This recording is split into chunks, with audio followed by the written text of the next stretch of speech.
Welcome back. We're working on the 2J swapped XJ, and I need your opinions because I'm running into some more problems. I've got it mounted. I've got my basic mounts made so that it leaves the transmission, transfer case, and everything where it was.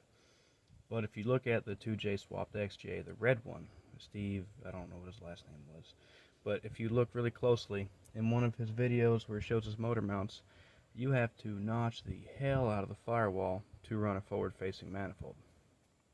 Not just a little bit, a lot. So I'm designing mounts to get a 2J in, and it works with the GE intake manifold, but most people are probably going to go to the 2J for cool turbo 2J stuff, forward-facing manifold. They're probably going to want the works. So I don't know that they're going to want to modify their firewalls like that, because it's not a couple inches. It's like 4 to 6. It's a big dent you got to make that fit. I've already beat the hell out of mine, and I'm nowhere near in there. It needs cut out, not just a hammer. It needs cut out, stuff welded back in. So I've come to the conclusion that I think I'm going to move my engine 3 inches forward. So I want to show you what we're at, what we're looking at, and why I think it's going to be beneficial. There is a trade-off, though. You don't have to mess with the firewall except for denting it, hopefully, but you will have to change your drive shafts, probably. Front one's going to get shorter, back one's going to get longer. Now, this is a pretty significant swap, so that's just part of it. And if you're doing big lifts, you need drive shafts anyway. So if you happen to do this first, that might be beneficial, because then you can get a drive shaft once and not have to do it twice. But it is what it is, and that's why we're having this conversation, or that's why I want your opinions, because I'm going to make both mounts. You can put it right back in like this, run the GE manifold. It's really tight on stuff, but it works. Or you can move it forward and you'll have more room. But I'll show you what I got and point out some more reasons. I've already dented the hell out of this to try to get this manifold in here.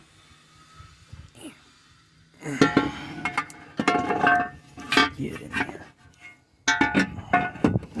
Alright, as you can see, I'm hitting and I'm nowhere near in. I've already moved it 2 inches and it needs to move like 4 more. So, we move engine forward. We probably have to dent this, but we don't have to do reconstructive surgery. The other guys, the one he bought, it looks like they cut this all the way out and went all the way back to here. That's a lot of work for someone that just wants to bolt some stuff together. Alright, so problem 1. Problem 2. I had a turbo manifold come in. It did not work at all, because it was for GS300 or something else. Look how close that back pipe is. Alright, the turbo manifold will fit. The wastegate was the problem on that one. The way it was coming down wasn't going to work. So I've ordered another one. But pipe will come out and angle this way. Alright, and come into the collector to turbo somewhere here, the new one I have coming. Well, that gives you this tiny hole to get your downpipe through. Now, if you don't want to run a downpipe, you want to do a hood stack or go out the fender, and you don't want to mess with AC stuff or what you want to get rid of all that, then that's fine. You could run the GE manifold, you could run the turbo with a hood stack, and you'd be alright. So that is up to you, and then you don't have to mess with drive shafts. However, if we move this thing forward 3 inches, because the cylinder head's still hitting the firewall right there, it still needs a tiny touch of clearance. Everything is just tight over there.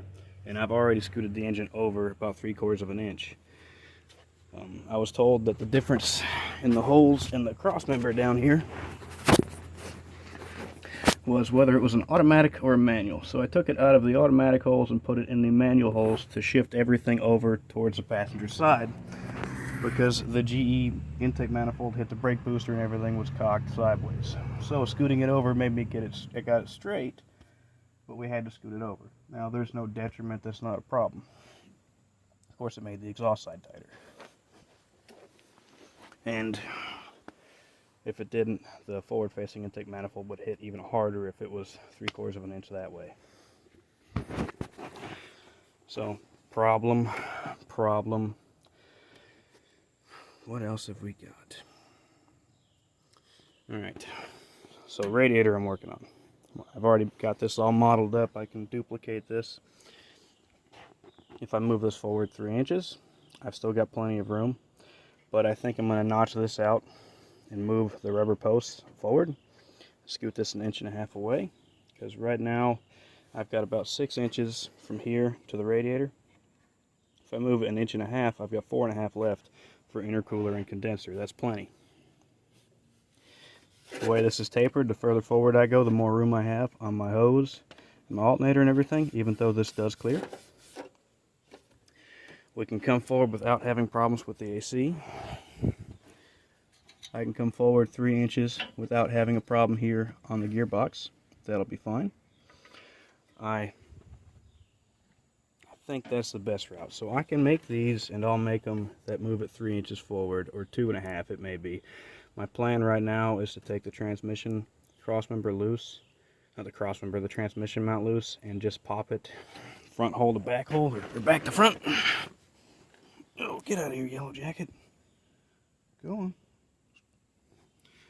My plan right now, so I'll have to pick it up with a cherry picker and it'll just be dangling, is to move these holes into these holes, which is about 2.25 inches. And if that manifold works with the dent I have, then that's how far we're going to move it.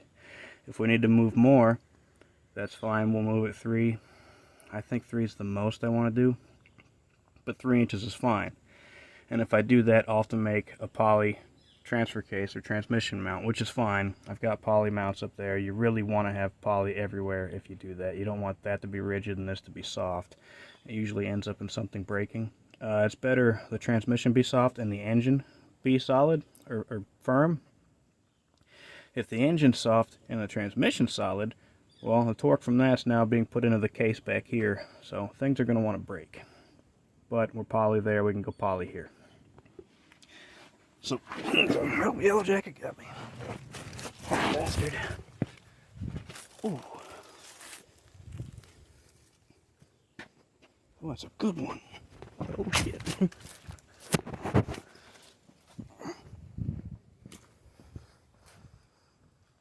Oh, they are angry.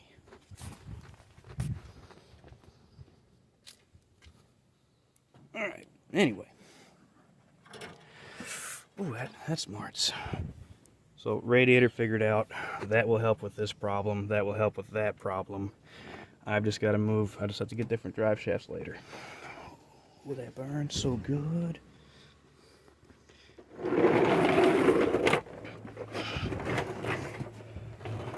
I thought the suspension was going to screw me, because it does. Whoever made this, it's nice and it works great for what it is. But the lower links, not a problem. The upper link stops me from moving the transmission forward. And I thought that was going to be a real pain. I was like, well, I'll have to scoot all of this up.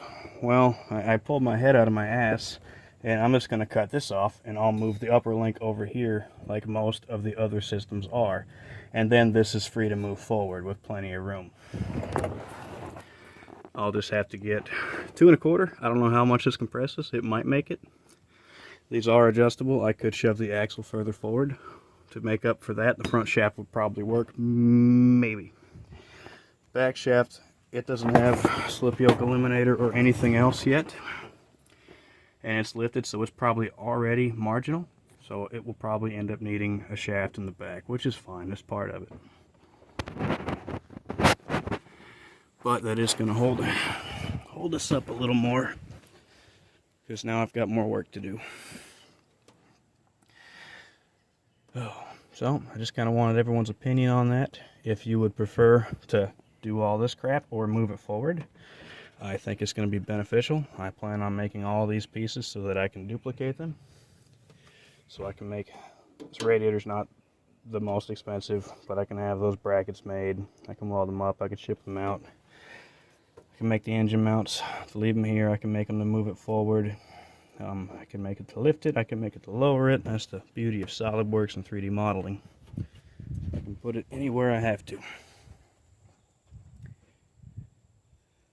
You're still pissed off, aren't you? Ow. Alright. So, that's what I got for now. Just kind of want your opinions. So, if you watch this, go and watch Steve's video on his motor mounts. I think it's a TikTok short. Maybe I can put I'll see if I can share it, put the tag in the description. You can check that out, so you can see if that's something you want to do. and then I'm going to get this moved forward, and we're going to see if my thoughts work. I'm not against trimming the manifold a little bit, but we're doing all this work for this thing to make some power, and not everyone's going to want to chop up there. And this was a cheap manifold, and it was still 560 bucks. I think you can find them cheaper. There's all kinds of different prices. It's all the same Chinese manifold, mostly. But I still don't want to chop it up and sacrifice some power or looks or having to do more crap. But anyway, leave a comment. I'm interested in your opinions on which way you would want to go. Either way, I'm making mounts for both directions. But if you watch this, thank you.